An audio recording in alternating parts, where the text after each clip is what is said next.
Hey YouTube, how's it going? Mark here with another fragrance review. This time let's take a look at the house of Narciso Rodriguez, and this is actually their first male release from the house, simply called Narciso Rodriguez for him. So let's take a look at presentation, the bottle and the box. Now the bottle itself, very classy, timeless look to it. It really reminds me of the last fragrance I just reviewed, the One Gentleman. The bottle looks exactly the same. Now this one, the cap stays on tight, works well. Sprayer is amazing, like one of the best from the designer genre. I would even say close enough to be a Creed sprayer. It sprays a lot. Now it says for him, Narciso Rodriguez at the front here. Now the gray you see in the back here, this is actually paint, so it actually shelters the actual fragrance from light. Very smart. Now the information is at the bottom. As you can see, it's not a sticker, so you can't really see it, so I'm not really going to show it. Now the box itself, I got the kit because I got this near Christmas, and they always like to put these on sale. This one I think was like $5 more to just, instead of getting the bottle, I got this for $5 more. No problem. Very well constructed. It's a really well done box. It really reminds me of the Louis Vuitton boxes that I get for my goods. It's got even the little straps, and that's where the eau de toilette was, and this was aftershave lotion. So this is what the box looks like. Very well done by Narciso Rodriguez. Very, very well done, the presentation. So let's take a look at the bottle size. We got the standards, 1.7, 3.4, which is this one right here. Pricing a little more than your run-in-the-mill. You're looking at $50 to $85 American to purchase this one. Definitely shop around, see if you can get a deal. This one hit the shelves in 2007. It has won a few awards with me. It seems like it wins an award every season. First, we'll start off with winter. It won my it was in my top 25 winter for 2009 at number 16, and then the year after that, it made my top 10 designer for spring at number 4, and then it showed up again in the fall for 2010 as one of my top 10 designer fall as number 10. So it did very well each of those seasons, and this one is great in every one of those seasons, I'm telling you right now. Now group, this is an aromatic fougère, Parfumiers Francis Curtigian, and he has of course made the famous Le Male. Recommended age, I would say 25 and up, just because of the darkness of this fragrance, the uniqueness of this fragrance. I really think a high schooler or somebody a little younger, this wouldn't be for you unless you really have a mature vibe to it and you really like unique fragrances. You'll see what I'm talking about. Now, how many sprays and where? I go 1 on the chest, 2 on the neck, 3 sprays, that's it. This one sprays quite a bit. If you're doing more than 3, this one is a projection and longevity monster. So definitely easy on the sprayer, guys. Now, let's take a look at the notes. Now, the note breakdown isn't very complex. I think there's like 4 notes in here. Let's take a look at them. Top note, violet leaf. In the mid, amber. Base, patchouli and musk. So really, it's not that complex, but you know what? It is a complex scent. It really gives me a lot. Now, rarely do complex fragrances come with such little notes. Like I look at the note breakdown, I'm like, this is gonna be easy to pinpoint. But it's very unique, well blended. Francis, you did it again, buddy. Flanker, there is a flanker on this one. It's called the Musk Collection. I do have the bottle. Look for a review on that one, maybe in the year 2012. Now, this fragrance was inspired by the fougère fragrances of the 80s, you know, the old school fragrances, very masculine type. Think like Drakkar Noir, those type of fougères. Now, best way to describe this fragrance is heavy rain on asphalt in the city. Wet concrete, earthy with stones. Really reminds me of that. I've said it before in my top 10 list. I told you guys this is what this really reminds me of. Best way to describe it is that. Definitely. Now this fragrance, I'll tell you right now, isn't for everyone. I believe this type of fragrance is more for an experienced nose that wants something a little different in the designer genre. They don't want to go niche just yet. This is niche quality, guys. I'd gladly pay double what they're asking for this fragrance. That's how well done this guy is. So let's waste the spray, and you'll see the sprayer. I'm going to show you guys. Not bad. Not bad. It did better. I don't know why it's not doing that well. Right off the bat, you get the violet leaf. So people are going to be like, oh, this is very floral. It is floral, but masculine, because it starts off with almost like a wet concrete, earthy feel to it with the floral. It's mixed in with some green notes, almost like cut grass. It's dry, yet wet. Very strange and well done in my opinion. It's dark, it's mossy, the violet leaves are there, there's woods. It's a little musky. It really reminded me of Fahrenheit. It reminds me of that. You know, the floral in Fahrenheit, that ain't a feminine fragrance. Well, this is the same type of genre. It's almost mineral-like. The patchouli shows up at the top here. It never really stops during the fragrance. You're going to get a lot of patch in this one. Now in the mid, the two heavy hitters in this fragrance, which is the violet leaves and the earthy patchouli, kick in. And they kick in full drive, guys. Violet leaves mixed in with earthy patchouli.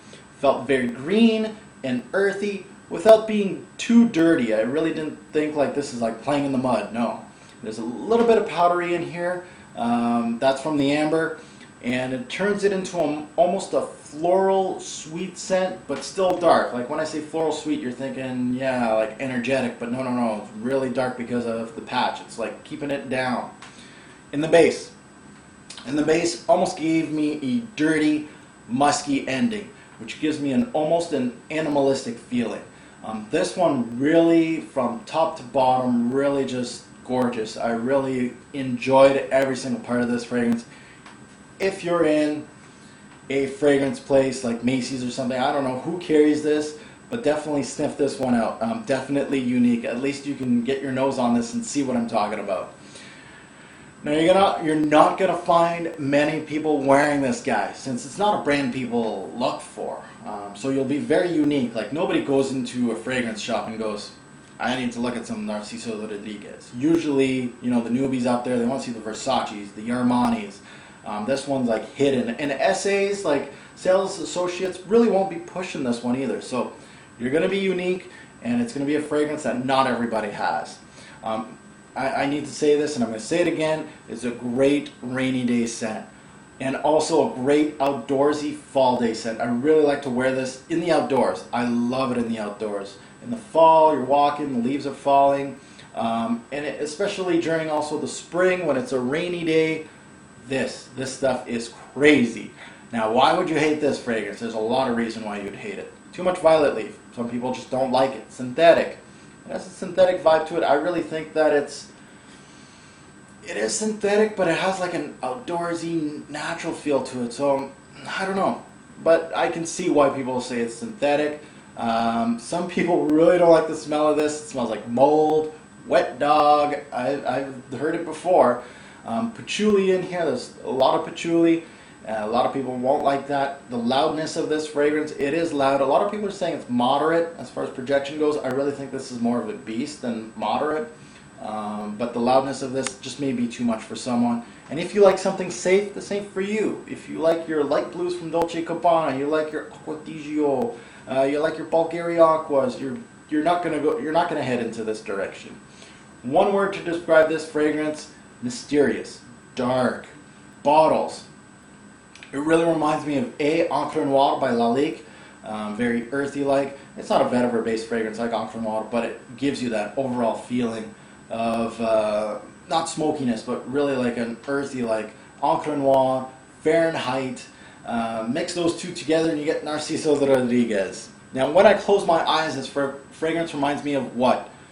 Picture yourself in the middle of a dark forest. It's at night. It starts to rain. You're like, oh my god, I gotta get back home. I don't know where I'm going. It's dark, it's green, it's raining. You're smelling the forest now because it is getting green. It's getting wet, so you got the wet grass, you got the bark of the trees that are getting a little damp. You get the mossiness at the bottom. Those are getting wet. There's a small cement walkway that you're trying to stay on the path, but it's dark and it's scary. Narciso Rodriguez right there. Best time to wear this fragrance? A rainy day or a cool fall day. Amazing. I really think this is my outdoorsy smell just because it's so loud and it really, longevity projection, crazy, amazing. I always wear it like outdoors. When I'm going outdoors, I'm wearing this in the spring, even in the winters. It'll do well, and in the fall too.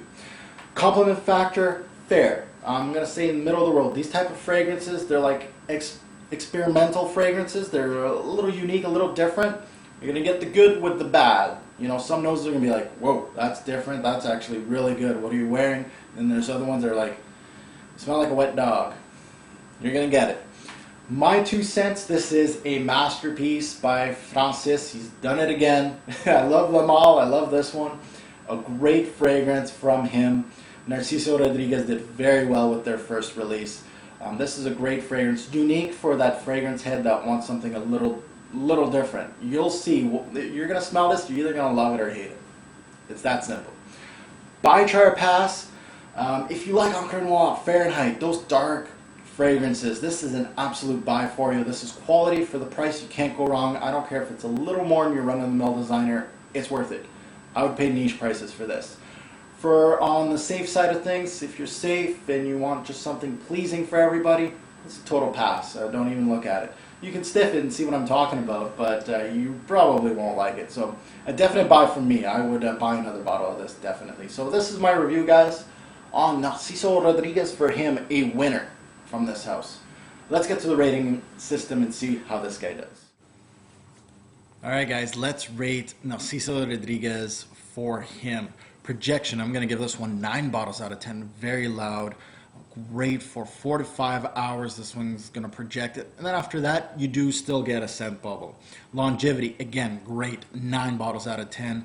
7 to 12 hours, even sometimes 12 hours plus. Versatility, this is where this one lacks. I'm going to give this 4 bottles out of 10 just because I really can't see you guys wearing this, you know, in an office or something like that. It's hard to wear. I really just wear this one outdoors and it works well for me. But it does very good almost all seasons.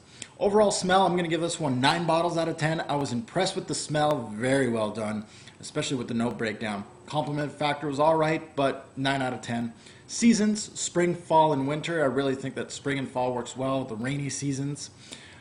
Great for projection and longevity. Very unique. Hard to wear, though.